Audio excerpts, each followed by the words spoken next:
Everybody loves getting new gear, and everybody loves planning for a camping or a hiking trip, and bugging out should be no different. We shouldn't spend any less time preparing our gear and how we pack it so that we'll be able to take our hiking bag or our bug out bag and head out of the way of whatever danger or impending danger we're moving away from in case of emergency. If I really need my gun quickly, I can grab it from there. It's not going to get in the way of my hiking bag's belt. This is a CRKT CEO knife, the heaviest part of your bag, right in the center between your shoulder blades, and I can drink straight from the Sawyer Mini, and it gives us an advantage as well. So we really should take a lot of time in planning and preparing the stuff that we're going to be bugging out with. We don't give enough attention or thought to how we pack our bag though, and today's video is all centered around the ergonomics of your bug out bag. There's a whole lot of really cool gear here, and I've really narrowed it down to my essential ultralight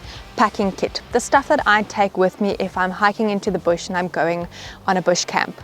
Should be about 10 to 15% of your body weight. Pull this out and my bag comes undone really easily.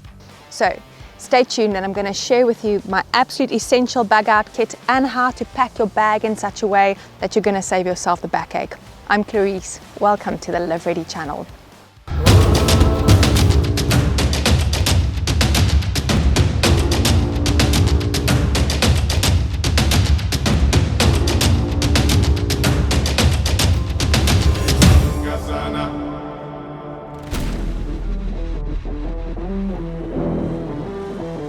For starters, doggies can carry their own stuff, yes. Hunter can carry his own gear. If you've got kids or pets, try to distribute the stuff that you're going to pack in your bag between everybody in your party, so that you're not the only person carrying gear. If you're carrying something like a tent, the tent can be split between two people. I've done this before on a multi-day hike with a friend. She carried, I think, some of the food and I carried some of the cooking equipment. So you can split some things between your party. Okay, for bug out bag purposes, you need a water filtration kit, you need a sleeping kit, you need a shelter kit or a shelter system, you need a nav kit, and then you need a fire making kit. Those are your bare minimums. You can manage with the clothes that are on your body most of the time, but it would be good to have a little bit of clothing essentials as well in your bag. There's a lot of planning and preparation that can go into something like packing your bug out bag. If you're just getting started packing your bug out bag and you're unsure where to shop for gear, Army and Outdoors has got you covered. So they've sent over this really awesome military style basher that makes the perfect shelter for a bug out bag because it's an easy to use shelter. Bashers, tops are so versatile. You really can make it into whatever kind of shelter you want it to be. I even use their gear on survival skills courses because it's so well thought through and it's so well designed that it's easy to teach with. Go and check out the link to their website in the description to this video. I'm also going to add a discount code there for you, even if you're just looking for something for your average camping trip. Military gear is often particularly useful in outdoor situations because it was designed for bug out purposes.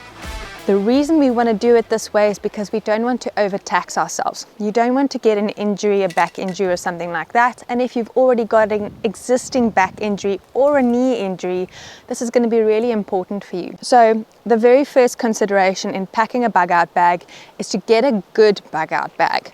And I know it can, when we start off with choosing a bag and we start planning for bugging out, you kind of want to like accumulate a whole. Hunter, come here. You're stepping on everything. Good. Come sit. Good. You like the gear. It's really easy to just try and buy a whole bunch of cheap stuff, and it's better than not having stuff, but it really is worthwhile getting yourself a decent bag. So this is an Osprey Aerial 65 litre bag. 65 litres is usually a reasonable size, and because it's got some tie-out points on the outside, I can also attach extra gear to the outside. Be careful of that. It's really easy to add a whole lot of stuff that you don't need. Hunter, you want this pine cone? Okay, I'm going to throw it for you, but then don't bring it back this time.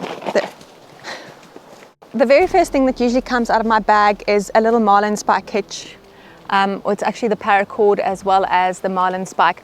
I've made a video on how to do this. The reason why I do this is, once again, ergonomics. The last thing I want is to get to a campsite, put my bag down and be rummaging in my bag with my back bent over. So I like to hang my gear. All right, this is actually at a nice height for me too, because now I can see what's in the top pockets here. So again, think about the ergonomics of what you're actually doing. In the top, there are 2 pockets here. There is a rain fly. When you pack your bag, pack it in such a way that the stuff that you need to reach really easily comes in the top or sits in the side pockets of your belt, or if you've got an easy to reach pocket out here. I have in the past grabbed a plastic bag out of my hiking bag and sat with Indy the Jack Russell in an absolute rainstorm that was completely unforeseen. This is First Ascent's ultralight top. It weighs about 500 grams. It's a really nice top. It's really lightweight. It's actually more a ground sheet than a top. It's polyurethane coated. So something like this, because it's lightweight, I can also stuff it in here, or I can stuff it in the front, so that if there's suddenly a rainstorm and I need to pitch a shelter really quickly, that's going to be number one. In the bush, you don't want to get wet unless you can get dry really quickly, or it's really hot. But the moment you get wet, you start losing a lot of body temperature, and thermoregulation is really important to us in the wilderness. To go with my top, if I need to set it up as a shelter, I want my paracord to already be cut into small pieces, right size pieces, and that goes right where my top is. So I don't have to rummage through my entire bag to find the bits and pieces that will help me to set up a shelter. If I am in a really remote place and for safety purposes I feel like I need to carry, then I'll usually carry my Springfield Hellcat. Now, when you're wearing a hiking bag, to be carrying a firearm anywhere around the place where the belt of your hiking bag goes gets really uncomfortable. I usually carry this BK62 knife of mine on a belt also, but if I'm hiking and I don't foresee that I'm going to need this immediately, then I'll just carry something smaller like an EDC knife. This is a CRKT-CEO knife, so it's a really small, easy to conceal, easy to carry knife that's not going to get in the way of my hiking bag's belt. Now, a firearm can be the same. It can really get in the way. So if for bugout purposes you're packing a firearm, my suggestion is put it in a place it's easy to reach. For me, this pocket over here is that, because I can unzip behind my head and I can still reach my firearm. If I really need my gun quickly, I can grab it from there.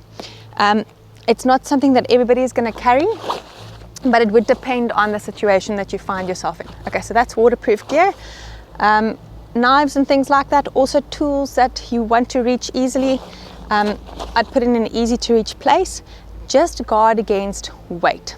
So the reason why I said a lightweight top is okay on the outside of the bag.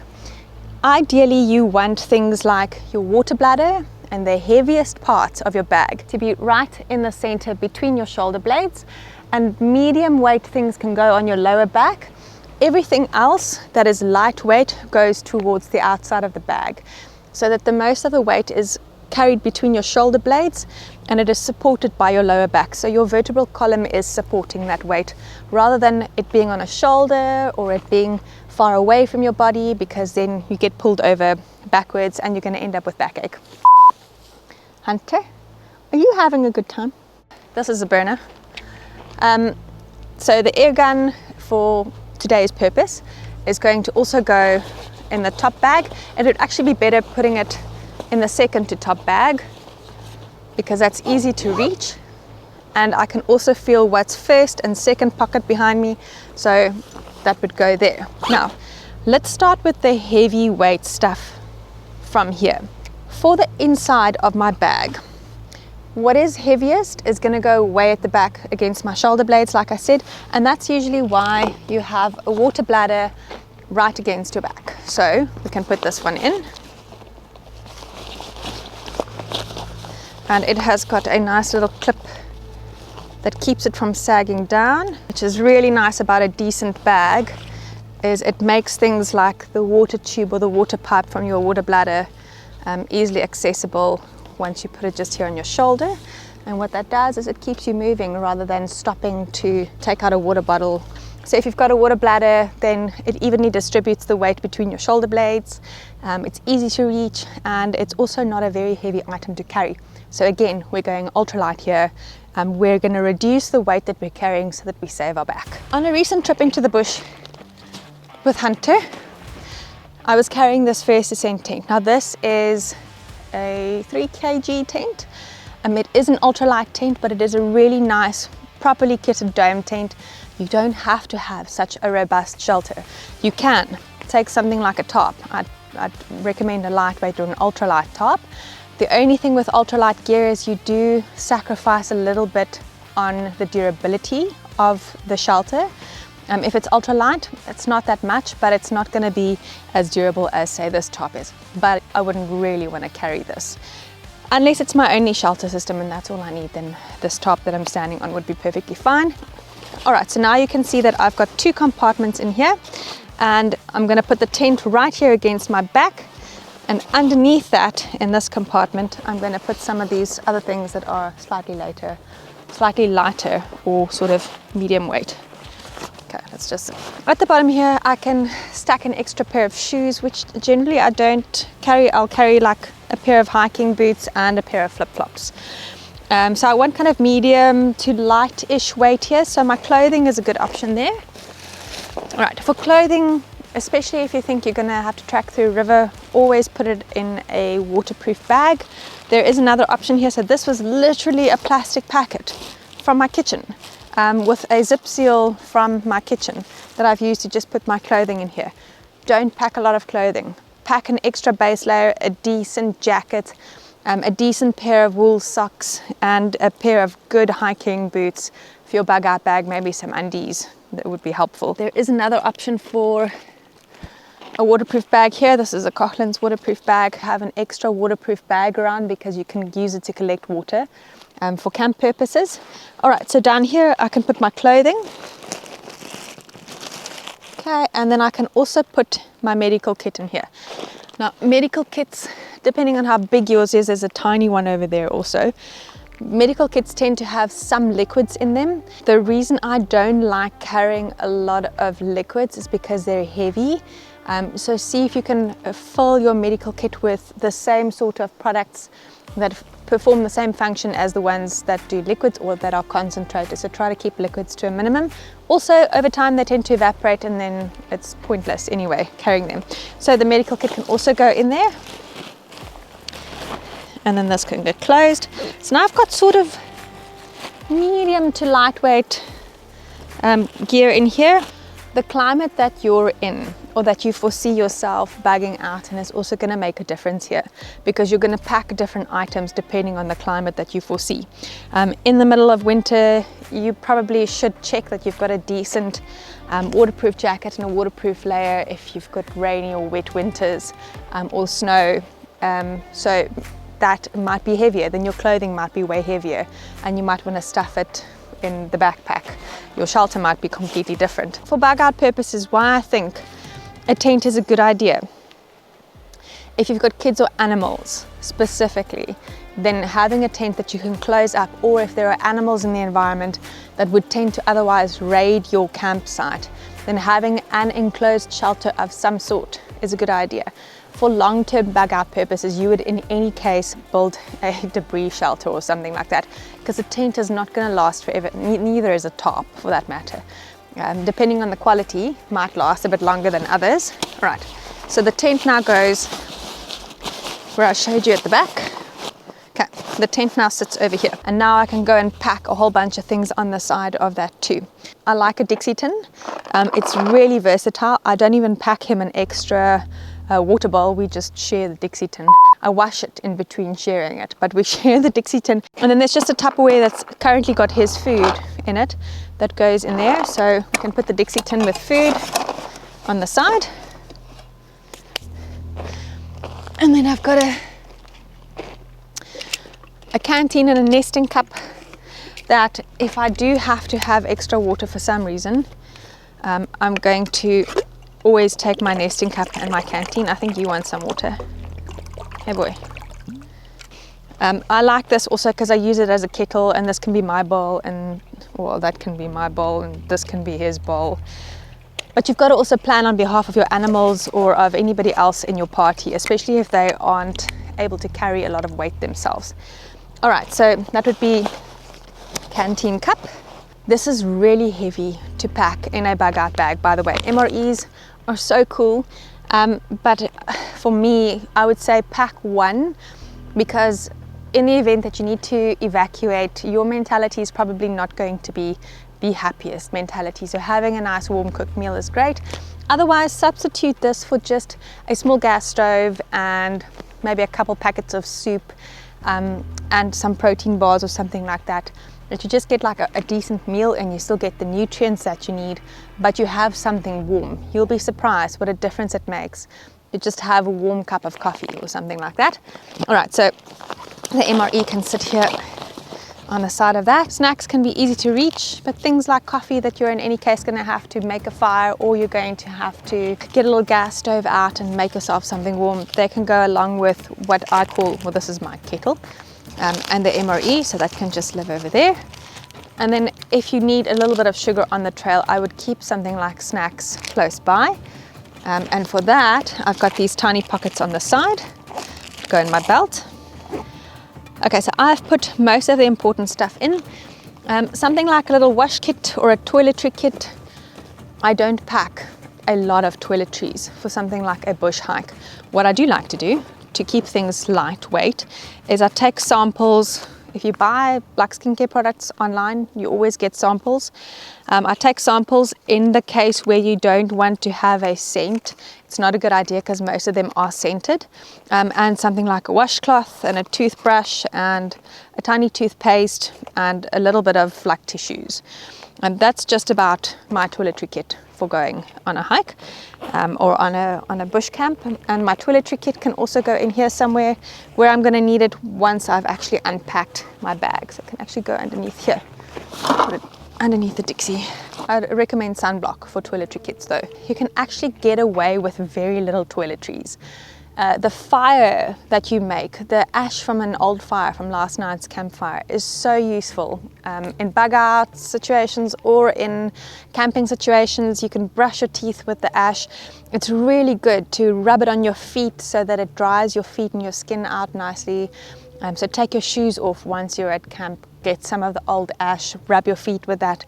You can wash yourself with that. You can wash your dishes with ash. So you don't need a whole lot of soap. So I'd rather spare that weight, that wet weight of soap and other things, and use it for like things for your medical kit rather than weighing yourself down.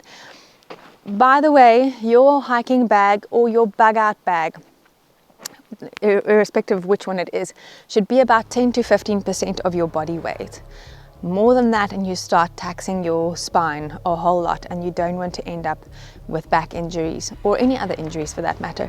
And the other thing that people don't consider is, yes, you are physically able to carry something, doesn't mean it's good for you. Also, if you bend over or you move around, that entire weight that's on your back, doesn't matter how well you strap it to you, it moves around. And I have once made the mistake of, I was on a ridge, on a mountain, on a rock, and I was busy with the drone and I had my hiking bag on my back and I leaned over to put something down, and in that moment my bag came forward and there was a massive drop in front of me, and now I've got this heavy weight that's pulling me forward into this drop. So be careful of making your hiking bag or your bug out bag too heavy. It is like a completely separate weight from your body, so think about things like that. Then tools that you might need for fire making or at a later point.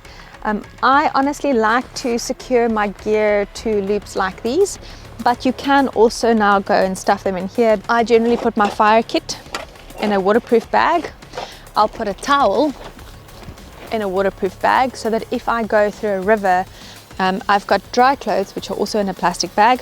I've got a dry towel and I've got a dry fire kit, really important. Maps and things like that need to stay dry. It's just my compass and the paste beads that are going to be in an easy to reach place because I'm going to need to draw on them every now and then. You can put your medical kit in a waterproof bag too. So this is a tiny medical kit that I usually take. I just usually put like a windlass tourniquet in here and some stuff to pack wounds and tiny little bits and pieces of tablets, just be able to treat a fever, be able to treat a basic wound. You can make a tourniquet out of a buff and 2 carabiners, but I would still recommend that you keep at least 1 windlass tourniquet. So lighter.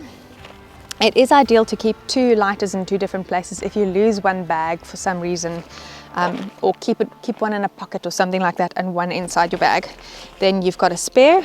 Okay, so this is a solar power charger. It's just a USB connector over there. And then you can see, even because it's just getting a little bit of sunlight at the moment, it's got a little green light, and it also functions as a torch. So useful to have if you have devices that you're going to need to power. Then something like this, along with all of its cables, can also go in your dry bag. It can go at the top. It's not that heavy. The reason why I've got headlamp and torch, aside from the solar power charger, this actually finds scorpions. Scorpions are good food, you'll be surprised, and they're actually quite easy to find if you've got a blue light or a purple light or whatever color that is. And this is my headlamp. I really like a headlamp because it frees up your hands. For me, I have a little system. On the left I've got light, on the right I've got water. That's just my system. So I know I'm going to find my headlamps and all fire making materials that are needed to be reached quickly, including, there's a lighter in here, a second lighter, and I've got some trail food in here also now. I know I'm going to find lights and fire on the left, everything that makes light on the left, and on the right I've got another pocket on my belt which is for hydration purposes. So I'll put all of my water stuff, water purification, and I've also got some lip balm, which is also a form of hydration. So lip balm, also because I'm right-handed, so everything that I want to reach quite easy, or that I go to reach easily and quickly, I'll usually put on the right-hand side. So this is a Sawyer Mini, and these are some Aqua Salvia drops. I can also boil water. If you find yourself in a non-permissible environment where you can't make fire because you don't want the smoke or the smell of your fire to alert other people to your location, then just having some Aqua Salvia drops is a great idea. So if I don't have time, then I can use the Sawyer Mini. Now, as it happens, okay, the Sawyer Mini, I prefer to a live straw. Live straw, I think, filters to 0.2 microns. Sawyer Mini filters to 0.1 micron. The Sawyer Mini is slightly better. Your ideal is something like a Grail GeoPress. If you've got one of those, then that's actually ideal. All right, so I can actually fit the Sawyer Mini onto my hiking bag straw. So what I can do is, if I fill my water bladder at a river and I'm not 100% happy to drink it, which you shouldn't be, then I can just take all of this off, store that in a safe place. And now I just fit the Sawyer Mini onto my water bladder, and I can drink straight from the Sawyer Mini, which is really ideal because then you don't have to worry about carrying an extra canteen cup of water, because you can actually literally just filter through the Sawyer Mini. If you want the water to run through quickly because you're trying to filter something, then just put a bit of pressure on the bladder so it pushes the water through. Pace beads are really good if you are walking through mist, so that it's really easy to misjudge how far you've walked. Just clip onto the back for me here. That's why I've usually got them sitting over my shoulder on my hiking bag. And then something like a compass, if you've got enough space in one of your little tiny side pockets here, you can use that. I, for quick reference, usually use an analog watch to navigate. Just remember, your compass is going to give you magnetic north, and this is going to give you true north. So those are two different norths. So if you're working from a map, then just make sure that your navigation skills are up to scratch.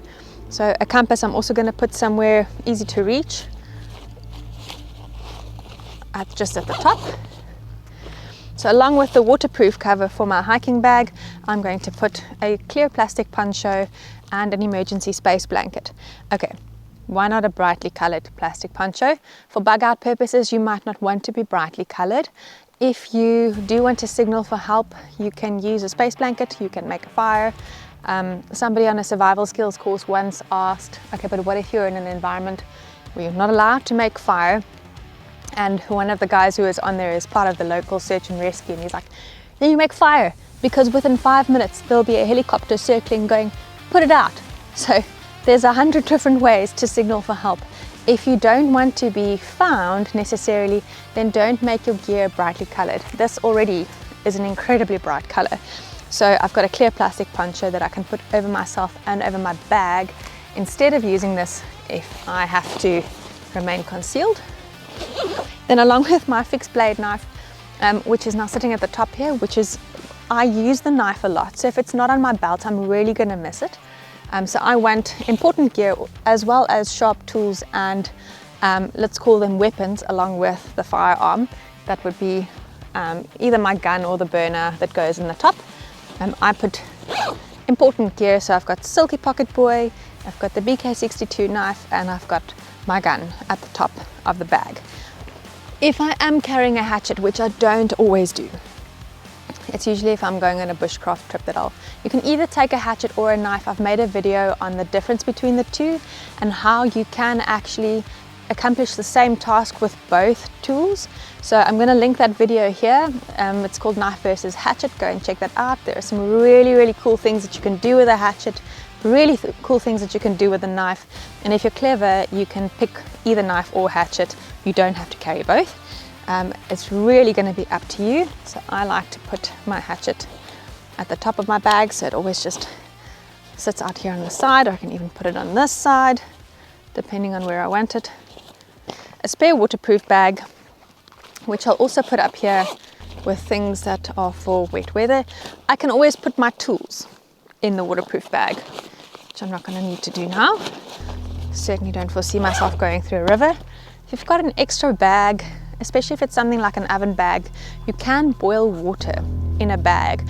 I have boiled water in a plastic Ziploc bag. It wasn't even an oven bag, an onion bag. It just takes careful management with the fire, but it is completely possible. So this is a First Ascent icebreaker sleeping bag. It's really lightweight, so I don't mind carrying it on the outside of my bag. I also don't mind plonking it down on the ground because it's got a really nice cover on it. So this, for example, I would usually clip onto here. Work it through the belts so that if one buckle accidentally unclips or something, you don't end up losing your sleeping bag. Are you having a good time? What are you doing? Where's your sticks? Now, the other reason why I really like to hang my bag like this is because now I don't have to bend down and pick up a really heavy bag. I literally can just put myself into my bag, hook it over my shoulder. Just going to pull this out, and my bag comes undone really easily. Your bag actually also needs to fit you in a certain way. So you want the straps around your waist to be sitting on your hip bones so that it weight bears on your pelvis. And then this over here, your chest strap, make sure that it doesn't lean back against your shoulders, pulling you back in a really bad posture. So you want to be upright. Your chest straps need to be short enough that your hip belt sits nicely here. And this is actually specifically a women's hiking bag, which is really nice because our torsos tend to be a little smaller, our hips tend to be a little wider, so they've made a really nice bag that fits us nicely. Worthwhile checking it out. So I've got this pocket here, which has now got all my lights in it. That's easy to reach. I've got this pocket here, which has got all my water filtration and balms and other things that I need to reach easily. If you've liked this video, remember to hit like and subscribe. Follow me on social media. There's plenty of the everyday live ready stuff that goes onto Instagram and on TikTok and everywhere else. And until the next time, live ready.